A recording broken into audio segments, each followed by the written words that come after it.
कुल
शिवे जय जय हे महिषासुरमर्दिनि रम्यकपर्दिनि शैलसुते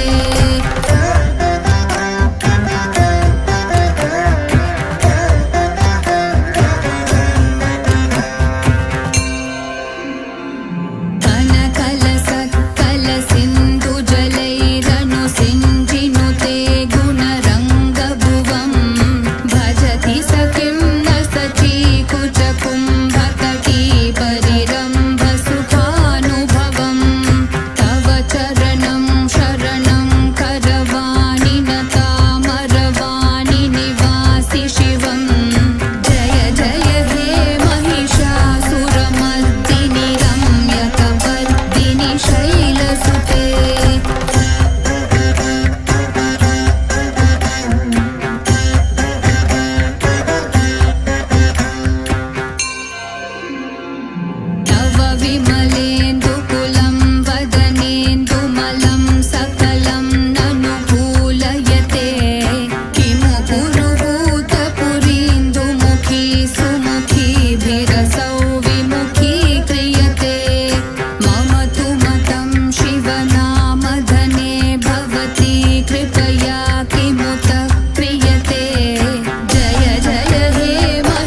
దుర్గాం దేవీగం శరణమహం ప్రపద్యే సుదరసిధరసే నమః. మన గ్రామదేవత శ్రీ తాతయ్యగుంట గంగమ్మ దేవస్థానంలో 22వ తేదీ నుంచి ప్రారంభమై అక్టోబర్ నెల 2వ తేదీ వరకు దేవి శరన్నవరాత్రి మహోత్సవములు అత్యంత వైభవోపేతంగా సశాస్త్రీయంగా జరుగుతున్నాయి. ఈరోజు 3వ రోజు శ్రీ గంగమ్మ తల్లికి ప్రాతకాలంలో అభిషేకము, అనంతరము కూడా గాయత్రి దేవత మంత్ర హోమములు, తదుపరి సహస్రనామార్చనం జరిగింది. ఇప్పుడు అమ్మవారు గాయత్రి దేవత ప్రత్యేక అలంకరణలో ఊంజల సేవ మహోత్సవము జరిగింది. ఊంజల సేవా మహోత్సవం జరిగింది. గాయత్రీ దేవత చాలా ప్రధానమైనటువంటిది. నా గాయత్ర్యా పరం మంత్రం నా మాతు పరదైవతం అని మంత్రములలో గాయత్రి మంత్రమును మించిన మంత్రము వేరొకటి లేదు. అలాగే దేవతలలో అమ్మను మించిన దైవము లేదనేది మనకి ఆర్యోక్తి. గాయత్రి మంత్ర ఉచ్చారణము, గాయత్రి సహస్రనామార్చనము, గాయత్రి దేవతా దర్శనము ఇవన్నీ కూడా మనకు అనేకమైన భోగభాగ్యాలని ఇస్తాయి. ఈ దేవి నవరాత్రములలో గాయత్రి మాత అనుగ్రహాన్ని పొందడం అనేది మనకు పూర్వజన్మ విశేషం. మనకు త్వరితగతిగా మనకు పనులు కావాలంటే గాయత్రి జపం ద్వారా మనకు ఆ సిద్ధిని పొందవచ్చును. అన్ని మంత్రాల్లో సులువైనది, పటిష్టమైనటువంటిది గాయత్రీదేవి మంత్రము. ఇది ఒక బ్రాహ్మణులకే కాకుండా రాజులకు, వయసులకు కూడా బోధించబడింది. విశ్వామిత్ర మహర్షి కూడా దీన్ని బోధించడం ద్వారా మహర్షి అయినాడు అతను. కాబట్టి గాయత్రీదేవి దర్శనం ద్వారా తిరుపతి ప్రజలందరూ కూడా పునీతులు కావాలని కోరుకుంటున్నారు. వాసవి కన్యకా పరమేశ్వరి దేవియే నమో నమః. ఈరోజు అమ్మవారికి దేవస్థానమనందు ఉదయం యథాప్రకారంగా అభిషేకాలు, పంచామృత అభిషేకాలు జరిగింది. అటు పిమ్మట అమ్మవారికి కుంకుమార్చన జరిగింది. ఆ తర్వాత అమ్మవారికి నివేదనలు జరిగింది. ఈరోజు అమ్మవారు మూలవర్లకు అలంకారము, మహారాణి అలంకారము చేయడం జరిగింది. అలాగే ఉత్సవర్లకు అమ్మవారి యొక్క అలంకారము, శ్రీ రాజరాజేశ్వరి అలంకారము చేయడం జరిగింది. ఈ మహారాణి అలంకారం అనేది విశేషం ఏమంటే అమ్మవారు తన యొక్క భక్తుల్ని కాపాడడానికి హుందాగా ఎప్పుడు కూడా వాళ్ళకు నిరంతరము తోడుగా ఉంటూ ఆ మహారాణి అలంకారంలో శోభిల్లుతోంది. మరి అలాగే రాజరాజేశ్వర అలంకారం అనేది చాలా విశిష్టమైంది. ఈ రాజరాజేశ్వర అలంకారంలో కన్యకా పరమేశ్వరి భక్తుల్ని ఆశీర్వదిస్తూ అటు పిమ్మట ఈ లలితా స్తోత్రంలో ఈమె యొక్క నామధేయమాలు దండిగా ఉంటాయి. రాజరాజేశ్వరి, లలిత, చాముండేశ్వరి, కాళికా పరమేశ్వరి, తరువాత కామాక్షి, మీనాక్షి ఇలాంటి రూపాలతో అమ్మవారు భక్తుల్ని ఆశీర్వదిస్తోంది. అలాగే ఈ రాజరాజేశ్వర అలంకారం అనేది శాంతానికి చిహ్నము. మరి ఆ రాజరాజేశ్వరి అనేటువంటి అమ్మవారి యొక్క రూపం అనేది భక్తులకు చాలా పవిత్రతను చేకూరుస్తుంది. ఆ రాజరాజేశ్వరిని కొలిచినటువంటి వాళ్ళందరూ కూడా వాళ్ళు కోరుకునేటువంటి కోరికలు నెరవేరుతాయి. అలాగే ఈ తిరుపతి కొత్త వీధిలోని కన్యకా పరమేశ్వరి అమ్మవారి యొక్క ఆమె యొక్క విశేషం అనేది ఈ దసరా ఉత్సవాల్లో చాలా గొప్పగా అందరికీ అనుకూలంగానే కాకుండా చాలామందికి విశేషంగా ఆమె దర్శనము కల్పిస్తూ అందరినీ భక్తులను అనుగ్రహిస్తోంది. మరి రోజు ఆమె యొక్క అలంకారాలు విశేషంగా జరుగుతున్నాయి. మరి యథాప్రకారంగా అమ్మవారి యొక్క భక్తులు సాయంత్రము 6 నుంచి ఈ అలంకారం అనేది అందరూ దర్శించుకుంటున్నారు. ఒకవైపు మూలవరులు, అటువైపు ఉత్సవరులకి అలంకారం చేయడం గొప్పగా ఉంది. అలాగే భక్తులందరూ రోజు కూడా వాళ్ళ యొక్క అమ్మవారిని దర్శించుకుంటూ అమ్మవారి యొక్క కృపా కటాక్షాలకు పాత్రలగుతున్నారు. మరి ఈ శ్రీ వాసవి కన్యకా పరమేశ్వరి ఈ దేవస్థాన పాలక మండలు, మరి మెంబర్లు, ఆర్యవైశ్య సంఘాలు, మరి మహిళా సంఘాలు, మరి ఆర్యవైశ్య సేవాదళ్ వీళ్ళందరూ కూడా సహకారంతో మరి అమ్మవారి యొక్క ఉత్సవాలు దిగ్విజయంగా జరుగుతున్నాయి. అదే ప్రకారంగా అమ్మవారు అందరినీ ఆకర్షిస్తూ భక్తుల్ని అనుగ్రహిస్తోంది. ఇది శ్రీ వాసవి యొక్క విశేషమైనటువంటి ఆమె యొక్క దేవాలయమనందు ఎప్పుడు కూడా ఉత్సవాలతో పాటు అమ్మవారి యొక్క సేవలో అందరూ పాల్గొంటున్నారు.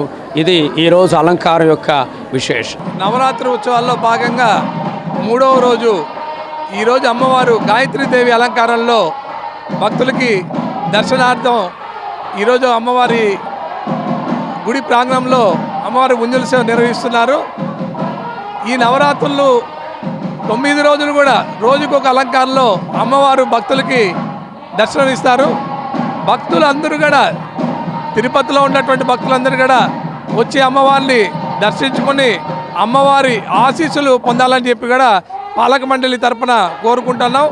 అదేవిధంగా తిరుపతిలో ఉన్నటువంటి ప్రజలందరూ తిరుపతి గంగమ్మ తల్లి ఆశీస్సులతో అందరూ కూడా సుభిక్షంగా సంతోషంగా అందరూ ఉండాలని చెప్పి కూడా పాలక మండలి తరపున మేము కోరుకుంటున్నాం.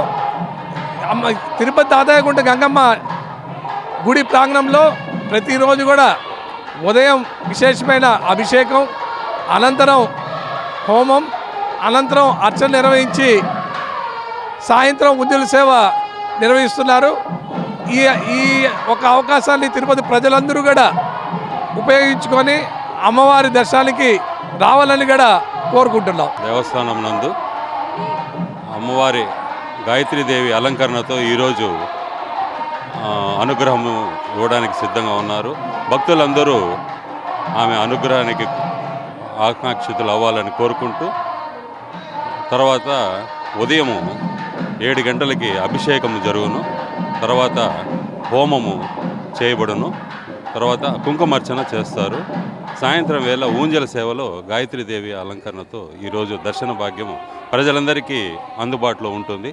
తప్పక ఈ అవకాశాన్ని తిరుపతి గ్రామ ప్రజలందరూ సద్వినియోగం చేసుకోవాలని తాతయ్యగుంట బోర్డు మెంబర్గా ఆశిస్తున్నాను. ఈరోజు గాయత్రీదేవిని అలంకరించడం జరిగింది. గ్రామ ప్రజలందరూ కూడా ఎంతో అంగరంగ వైభవంగా మేము ఉత్సవాలు జరుపుకుంటున్నాం.